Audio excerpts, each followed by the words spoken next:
Tu vas rencontrer beaucoup de jeunes hommes. Tu as un long voyage devant toi parce que tu vas découvrir que, même si ton père t'a beaucoup apporté, tu vas devoir t'en sortir par toi-même. Le monde dans lequel nous vivons est dur, très dur. Il va te mettre à l'épreuve. La vie est le plus grand adversaire qui soit. Elle est impitoyable. Elle cherchera tes faiblesses et les exploitera sans pitié. Il est temps de retourner au travail. Arrête de t'écouter parler. Sors des podcasts. Ne passe pas trop de temps sur les réseaux sociaux. Coupe tout le bruit inutile. Retourne dans ton laboratoire mental, car c'est là que la vraie connaissance est née. Tu dois arriver à un point dans ta vie où plus rien ne peut te blesser.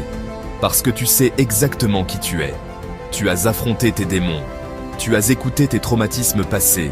Tu as appris à les accepter et à en parler sans honte ni gêne. La honte est l'une des choses qui détruisent le plus les gens aujourd'hui. Elle les empêche d'avancer. Ne sois jamais honteux de ce que tu as fait dans ta vie. Affronte-le, répare-le et deviens meilleur. Tout ce dont j'ai besoin se trouve dans mon laboratoire mental. Je suis en étude constante de moi-même. Je sais ce que je dois surmonter, car je fais face, encore et encore, à ce qui me dérange, à ce qui me met mal à l'aise. Et moi seul peux résoudre ces problèmes, car je suis le seul à pouvoir les affronter. La souffrance non choisie est inévitable. La seule chose que tu peux faire, c'est te préparer en t'imposant une souffrance choisie. C'est le seul entraînement possible, faire chaque jour quelque chose de difficile. Je ne suis pas en train de dire que tu dois courir 200 miles ou devenir le plus dur du monde, mais tu dois être fort. Il doit y avoir en toi une part de solidité, une capacité à analyser les situations, à les démonter et à en tirer des leçons. Les épreuves et les traumatismes vont arriver. Ils viendront forcément, mais tu ne peux pas les laisser devenir un mur infranchissable. Ils ne doivent pas être une barrière, mais quelque chose que tu peux contourner rapidement pour avancer. Ça demande beaucoup de force mentale. Quand quelqu'un meurt, on fait une autopsie pour comprendre pourquoi il est mort. Mais on ne fait jamais d'autopsie de notre propre vie pendant qu'on est vivant, pour comprendre pourquoi on est en train de mourir à petit feu. Moi, j'étais en train de mourir.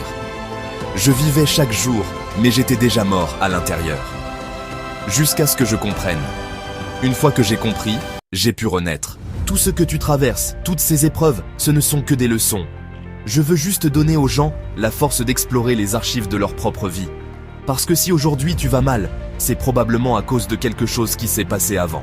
Alors, retourne dans ces archives, creuse, étudie-les et utilise-les pour te renforcer. C'est ma mission aujourd'hui. Tu dois être meilleur. Meilleur mentalement, meilleur physiquement. Tu dois surmonter tes obstacles.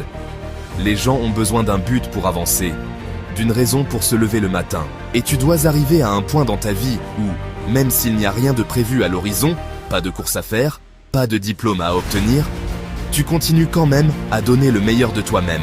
Un jour, cette chose va arriver. Et si tu ne t'entraînes pas constamment, même sans objectif immédiat, tu ne seras pas prêt quand le moment viendra. C'est ce paradoxe étrange. On cherche tous un but, un objectif à atteindre. Mais ce qu'on oublie, c'est que le but est toujours là. Il ne nous quitte jamais. Parce que le but, c'est toi. Il peut y avoir d'autres objectifs. Devenir un SEAL, aller à l'université, décrocher un job. Mais le but principal de la vie, c'est toi. Si tu te réveilles un matin et que tu n'as pas envie de faire ce que tu devrais faire, c'est que tu ne te soucies pas assez de toi-même. Et c'est ça que tu dois vraiment creuser. Pourquoi est-ce que je ne fais pas ça pour moi-même? Parce que le but premier de la vie, c'est de s'améliorer soi-même. C'est la seule motivation dont j'ai besoin. C'est pour ça que je me lève tous les matins, même sans course à préparer, sans diplôme à obtenir, sans échéance à l'horizon. Parce que j'ai de la fierté en moi. Je suis né David Goggins. Mais David Goggins n'était pas assez bon. C'était un gamin effrayé, harcelé, maltraité, qui avait du mal à avancer. Et chaque fois que les choses devenaient difficiles, peu importe à quel point je m'étais entraîné, le vrai David Goggins réapparaissait et il abandonnait. J'ai compris ça avec le temps. J'ai dû créer, et dans ce processus, c'est là que je me suis amélioré. Je progresse quand je creuse des trous, quand je me lève tôt sans raison apparente, quand je fais des choses que je n'ai pas besoin de faire.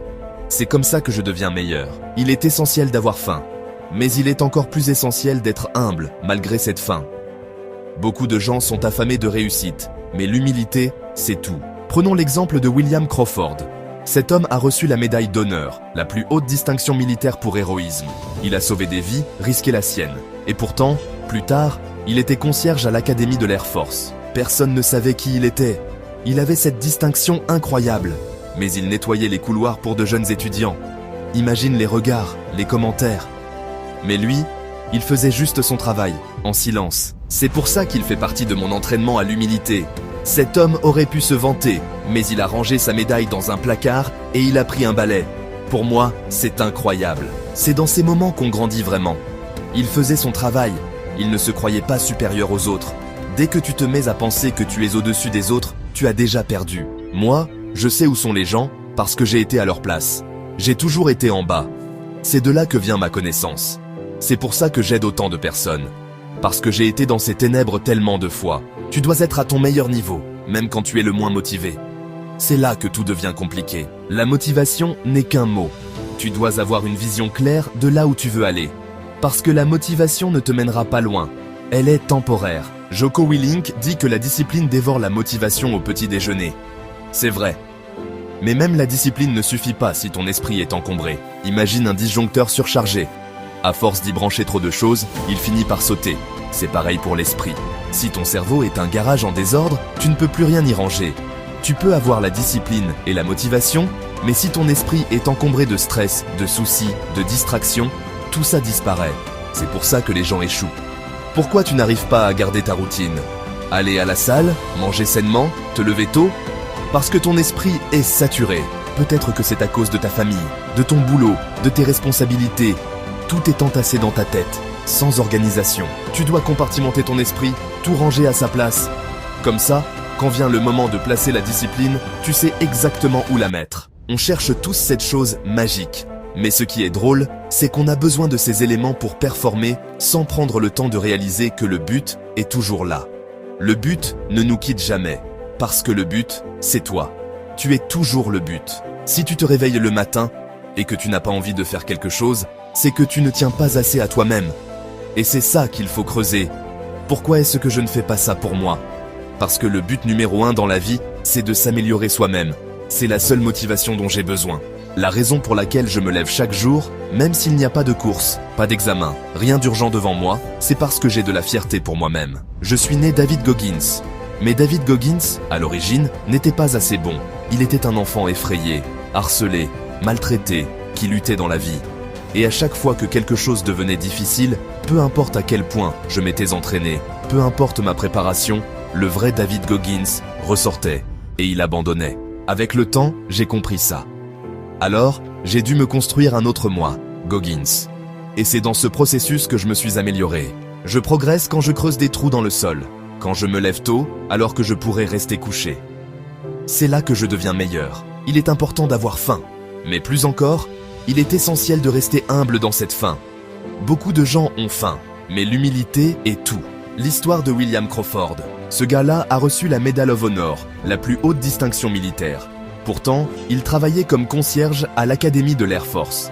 Et personne ne savait qui il était. Il avait accompli des actes héroïques, sauvé des vies, risqué la sienne. Il aurait pu mourir. Mais au lieu de se vanter, il nettoyait les couloirs pour des jeunes. On peut imaginer comment ça se passait. Certains devaient le taquiner sans même savoir qui il était vraiment. Mais il continuait à faire son travail, humblement. Prenons l'exemple de William Crawford. Cet homme a reçu la médaille d'honneur, la plus haute distinction militaire pour héroïsme. Il a sauvé des vies, risqué la sienne. Et pourtant, plus tard, il était concierge à l'Académie de l'Air Force. Personne ne savait qui il était.